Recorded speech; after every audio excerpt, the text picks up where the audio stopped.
4 हो जाएंगे आराम से, है ना।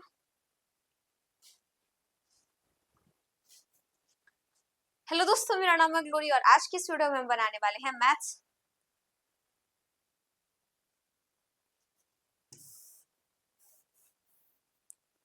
हेलो दोस्तों, मेरा नाम है ग्लोरी और आज की इस वीडियो में हम सॉल्व करेंगे maths class 10 chapter number 5 exercise 5D का क्वेश्चन नंबर 14 एंड 15। तो चलिए शुरू करते हैं।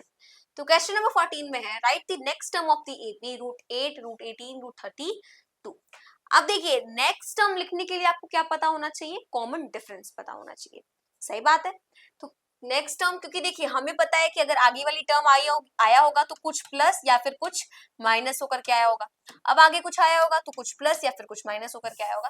देखिए, क्योंकि देखिए हमें पता है कि अगर यहाँ से यहाँ तक हम आए हैं तो अगली टर्म जब आई होगी तो कुछ ना कुछ प्लस हुआ होगा, कोई ऐसा नंबर रहा होगा जो कि प्लस हुआ होगा। यहाँ से जब हम यहाँ आए हैं तो कोई नंबर प्लस हुआ होगा, वही सेम नंबर प्लस हुआ होगा। ठीक है, सेम नंबर ही तो होता है, कॉमन डिफरेंस हमेशा सेम होता है एक एपी में। ठीक है, तो हमें अगर ये वाला नंबर पता चल जाए तो हम अपनी आगे की टर्म आराम से निकाल सकते हैं इसी नंबर को ऐड करके।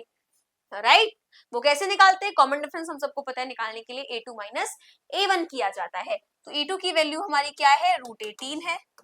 ठीक है, ओके। और जो हमारा a1 है उसकी वैल्यू क्या है? √8 है। a2 माइनस a1 कर देने से कॉमन डिफरेंस आ जाता है। राइट, तो हम यहाँ पे लिखेंगे d is equals to a2 minus a1, तो √18 माइनस √8। अब यहाँ पे लेकिन हम फंस गए, रूट के नंबर्स को आप ऐसे तो सब्ट्रैक्ट नहीं कर सकते। अब ऐसे आप कैसे करेंगे सब्ट्रैक्ट? कैसे करेंगे? तो सबसे पहले आपको क्या करना पड़ेगा, इन रूट के नंबर्स को और सिंप्लीफाई करना पड़ेगा। कैसे?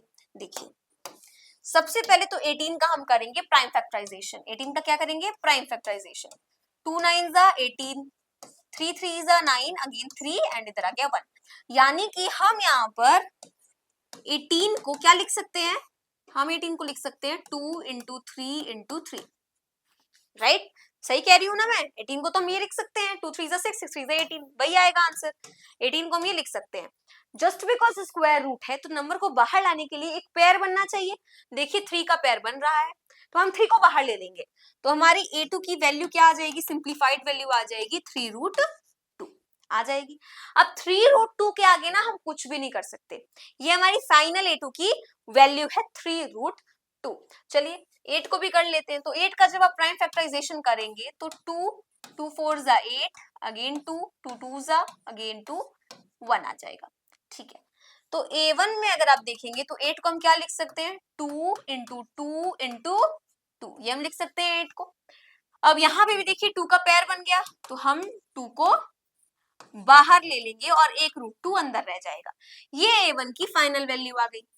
ठीक है, देखिए दोनों लाइक टर्म्स बन चुके, मतलब देखिए दोनों एक तरीके से लग रहे हैं। देखिए इधर भी √2 इधर भी √2 है ना। अब बाहर क्या है उसको मत देखिए, रूट वाले नंबर्स को देखिए, वो सेम है।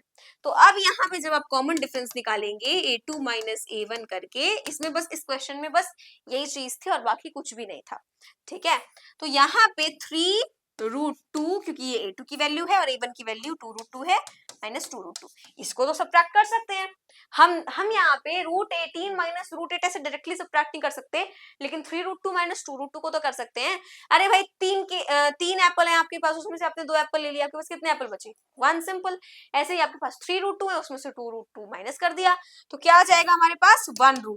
1 लिखने की जरूरत नहीं है, सो √2 इज आवर कॉमन डिफरेंस। ठीक है, तो √2 आ गया हमारा कॉमन डिफरेंस। ये हमारा लेकिन आंसर नहीं है, हमें नेक्स्ट टर्म फाइंड करनी थी। नेक्स्ट टर्म को फाइंड करने के लिए कॉमन डिफरेंस की जरूरत थी। तो नेक्स्ट टर्म कैसे फाइंड करेंगे? देखिए a1 a2 a3 a4, यानी कि हमारी नेक्स्ट टर्म क्या हो जाएगी? a4 हो जाएगी। a4 हो जाएगी तो a4 के लिए क्या करेंगे? पहले वाली जो टर्म है यानी कि a3, उसमें हम d को ऐड कर देंगे। राइट, तो हमें नेक्स्ट टर्म मिल जाएगी, सिंपल है। तो a3 की वैल्यू देखिए क्या है? a3 की वैल्यू है √32 प्लस d की वैल्यू है दोस्तों √2, तो हम यहाँ पे लिखेंगे √2। फिर वही वाली प्रॉब्लम आ गई यार, जैसे √18 में से हम √8 को नहीं सब्ट्रैक्ट कर पा रहे थे, वैसे ही हम √32 में √2 को डायरेक्टली कैसे ऐड करेंगे? तो वही सेम चीज करेंगे, 32 को पहले सिंप्लीफाई करेंगे, क्योंकि √2 जो है वो पहले से सिंप्लीफाइड है ना, पहले से ही सिंप्लीफाइड, उसको आप कुछ नहीं कर सकते। तो 32 को कर सकते हैं। तो देखिए 2 1 2, 2 6 12, 2 1 2, then 2 6 12, then 2 8 16, 2 4 जा 8, 2 2 जा 4, अगेन 2 1। तो हम √32 को क्या लिख सकते हैं? √32 को हम लिख सकते हैं रूट में 2 इंटू 2 इंटू 2 इंटू 2 इंटू 2।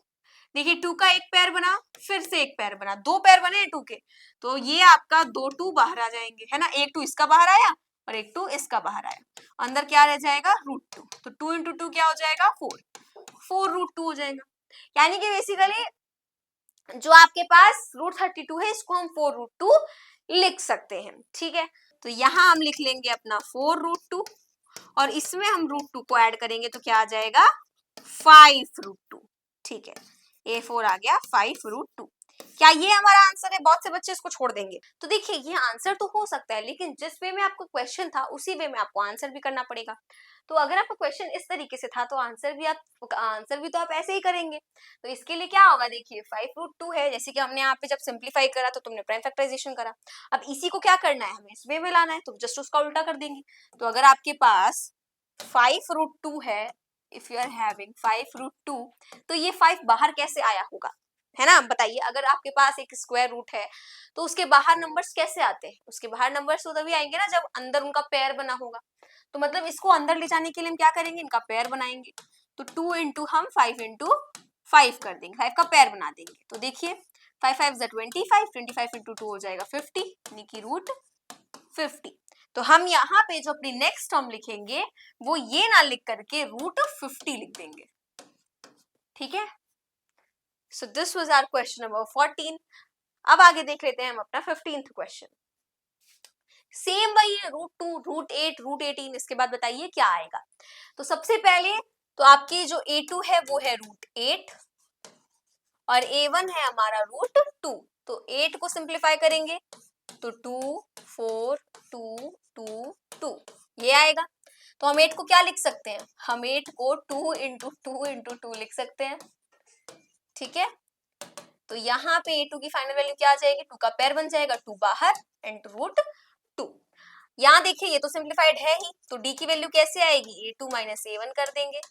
तो 2 √2 में से हम माइनस करेंगे √2 को, तो हमारे पास क्या बचेगा? √2 बचेगा। सही बात है, 2 √2 में से जब हम √2 को माइनस करेंगे तो हमारे पास √2 बचेगा। ये आ गया हमारा कॉमन डिफरेंस।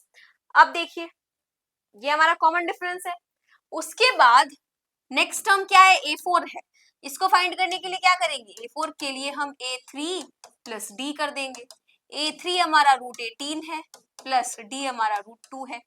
18 को देखिए, 18 का प्राइम फैक्टराइजेशन करेंगे तो 2 आएगा, देन 9, देन 3 3 3 1। तो मतलब कि 18 को हम क्या लिख पाएंगे? 18 को हम लिख सकते हैं ना 2 इंटू 3 इंटू 3। 3 का पेयर बनेगा, 3 बाहर √2 अंदर। तो 3 √2 प्लस √2, तो 3 √2 प्लस √2 क्या हो जाएगा? 4 √2। अब ऐसे तो हम आंसर नहीं करेंगे, तो हम 4 √2 को क्या लिख सकते हैं? अंदर 4 का पेयर बना होगा तभी तो 4 बाहर आया है। लाइक सी, यहाँ पे नंबर को बाहर लेकर आने के लिए हमें पेयर बनाना पड़ता है। सिमिलरली अगर नंबर बाहर है तो अंदर ले जाने के लिए हमें उसका पेयर बनाना पड़ेगा, है ना। तो देखिए 2 इंटू 4 4 16, 16 2 32, तो √32, यानी कि इसके बाद क्या आएगा? √32 आएगा हमारी next term. Okay, so this was question number 15। मिलते हैं अपने अगले वीडियो में, तब तक के लिए मेरे सभी दोस्तों को मेरी तरफ से जय हिंद, जय भारत।